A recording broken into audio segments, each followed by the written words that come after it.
Thank you very much for tuning in, and welcome back to This Just In on HIMSS Radio. We're broadcasting live from the HIMSS 16th Annual Conference in Las Vegas.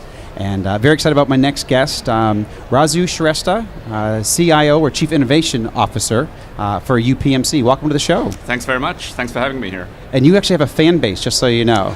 We have, when I got here to the show to begin setting up, people were asking, when's Rasu coming on air? So it's kind of funny. Not many people have a fan base that actually show up way in advance, but you did. So terrific. And actually, where do you live, per se? Pittsburgh. You do? Yep. So I have a strong affinity, I thought so, but I have a strong affinity for Pittsburgh. My very first career outside of college, I was with HBO and Company, which now is McKesson, but HBO and Company. We worked out of the One Penn Center West office there, right outside of Pittsburgh. Absolutely. And I lived in Moon Township at the Polo Club, at the Moon Township. Where do you live in Pittsburgh? So up north in Pittsburgh, Hampton Township. Sure. Yeah. Excellent. So I love being, I'm very proud to be from Boston originally, but I had never met people so nice as Pittsburgh. And I actually remember calling back to my family going, these people are really, really nice. I didn't realize how hard we were back when you grew up in Boston and New York. You know, you're just a little bit more of an edge. But when I got out to Pittsburgh, I was just kind of shocked at how nice people were and welcoming. And I couldn't think of a better city to kick off my career in. Well, thank you. You should come back because Pittsburgh, the city, has really transformed itself in the last many years. Yeah, so, and it even did when I was there. I was in, not to give my age because I'm only 28 years old, but I was there in 1996, 1997, and I couldn't believe, and it had transitioned a lot since then. It was no longer a steel city. It was cleaned up and it was beautiful. So now I'm sure it's even 10 times better. Absolutely, the new export commodity for Pittsburgh is not steel or coal. It's eds, meds, and technology. That's and very that's cool. what we're focused on. So from your perspective, and I'm always excited to have a provider on the air and join us because hearing your perspective specifically of what you're tackling, the goal over the 2 days of this radio show is to get actionable intelligence and best practices on how to navigate the future of healthcare. Sure. And we do it industry-wide a lot with a lot of guests, but with providers, we talk about specifically from their organization. So in your community, what are the top trends that you're seeing in the Pittsburgh community and for UPMC in general? So it's really interesting, right? When you look at all of the things that have been happening in the Pittsburgh area, it's really ground zero for accountable care. That's great. We talk a lot in the industry right now of moving from volume to value. Well, guess what? There at UPMC, we're living and breathing it on a day-to-day basis. We're not just a provider organization with over 20 hospitals, 3,800 physicians. We're also a large payer organization with 2.9 million covered lives. Right? So this integrated delivery financial system that we are, the payer-provider yin and yang that we are, we're pushing the boundaries of value-based care forward, and that's really interesting because I think that's where healthcare is going. So how many patients do you guys cover? How many covered lives do you guys have? So on the health plan side, it's about 2.9 million members. Wow, that's fantastic. It is. So so the accountable care, so diving in, what are some of the, we'll talk about best practice and all that, and then how you address it, but what are some of the other, so accountable care on the front lines of obviously some of those payer interactions, but what else do you see for trends? Anything from the technology side maybe? Yeah, so on the technology side, what's really interesting is, I've been fortunate to be part of a team at UPMC where over the last several years, we've really been pushing the boundaries of interoperability really for the last decade. Okay, so before interoperability became the buzzword that it is today, we've been pushing that boundary. Really looking at how do we make sure that we connect the dots across these disparate silos of information systems. The end goal is not a successful go live. The end goal is to connect the dots across these silos of information systems and really get to meaningful insights at the point of care.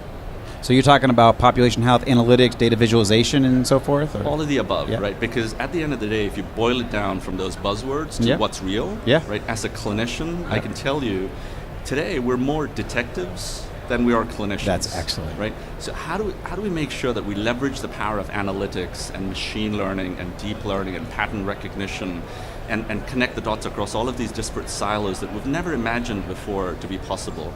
Clinical, claims data, financial data, performance data, and really get at insights that result in behavior change for clinicians, potentially for our patients and our health plan members and consumers at large. So that's what we're really pushing for.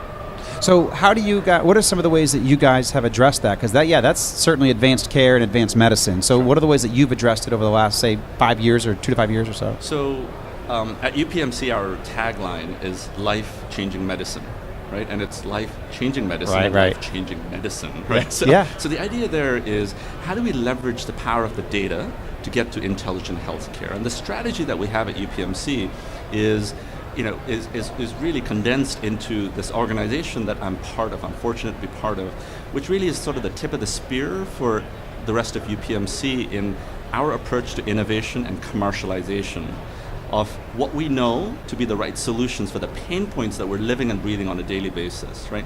So UPMC Enterprises is this organization at UPMC that really puts its money where its mouth is. So we like to co-invest and co-create. We like to partner with the right strategic organizations, partners, big, small, across the board, to really push the needle in the way that we're delivering care and transforming the face of healthcare.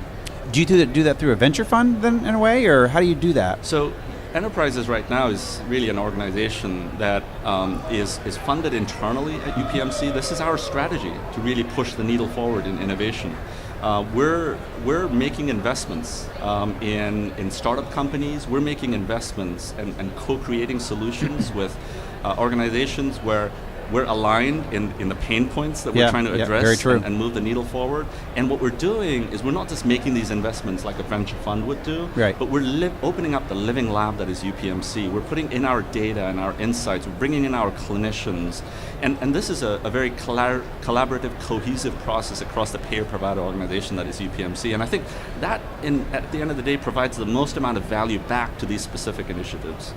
So I'll throw you a little bit of a curveball just from a question standpoint of technology. Do you guys use virtual care or in telehealth strategies yet? Absolutely.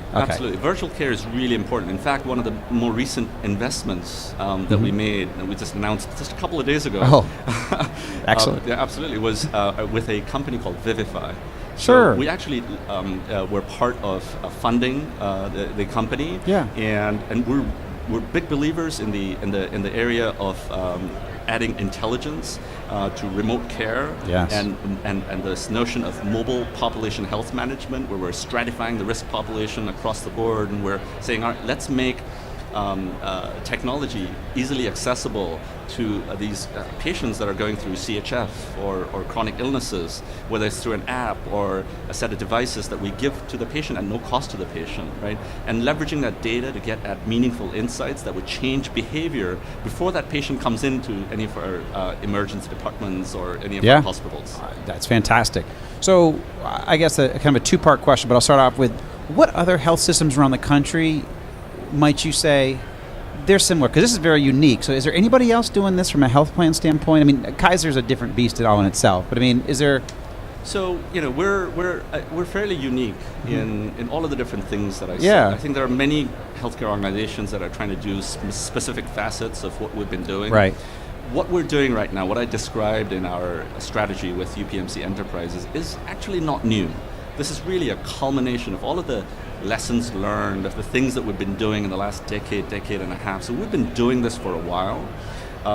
In addition to the appetite to put our money where our mouth is, we open up the living lab, as I described earlier, put in our data with 8.9 petabytes worth of data at UPMC that continues to double every 18 months. The insights, all of the different facets of the payer-provider organization, and also at the same time, the tremendous amount of research that's going on in the University of Pittsburgh, the nature of how we're working with organizations like CMU, Carnegie Mellon University, also, as you know, happens to be in Pittsburgh, and we're doing a lot of things around big data and machine learning. So I think if you look at all of those different facets, we're very unique. It's a different organization than I think anything else that exists out there. So I would completely agree. So if there's an organization out there that is moving down this path, even at an incremental level, what are some of the best practices that you would share? Because what you've bitten off is a lot for someone to chew on, and I had not realized the breadth and depth of it, but I'm very impressed by it. But what would you say would be, hey, as you're entering these, taking on more risk and beginning to maybe move into the payer space a little bit, as you've done some partnering there and they do some partnering there, what best practices would you offer to them? So I'd say three things. Okay. First and foremost, I think it's important to innovate. All right, and innovation means many things to many different people, but innovation essentially means thinking outside the box and really trying new things, right? Which brings me to point number 2, which is simplify. I think we are so caught up in complexity in healthcare today. We embrace complexity like this warm blanket that we're so afraid to let loose of. Right? I think it's really important for us to simplify things in healthcare. Innovation isn't about adding more things, it's about taking things away. And then last but not least, focus. I think it's really critical for organizations like us and in healthcare in general to just focus, right? Focus on your core strengths and the attributes that you bring to the table. Don't get blinded by buzzwords, and really focus on doing the right things, because at the end of the day, that's what brings the successes forward. Well, I think that's almost like a business class all in itself, what you just went through. I mean, you're talking about innovation, simplification, and focus. That's the art of success, usually, in general. But we hope so. That's fantastic. Then I did have a nurse, head of informatics for New York Presbyterian on about an hour ago, and she gave a best practice that I had not heard before, but a little bit to what you had brought up, and it was really around, they take a step back every year and look at all their changes and how can they simplify, because sometimes you complicate things and because you're also fixing on the fly. And I love, when I heard that made my bells go off in my head going, that's a great best practice. Take a step back, look at everything holistically, and what can you simplify? Take things away, don't just keep on adding. That's right, because a lot of people just add, and you realize how complex, and people, then you get all the other issues with the care providers and usability and all that kind of stuff. So Rasu, thank you very much for joining me on here. You are a true pleasure, great guest, and hope to have you back at some point. Thank you, Justin. Thank you. Take care.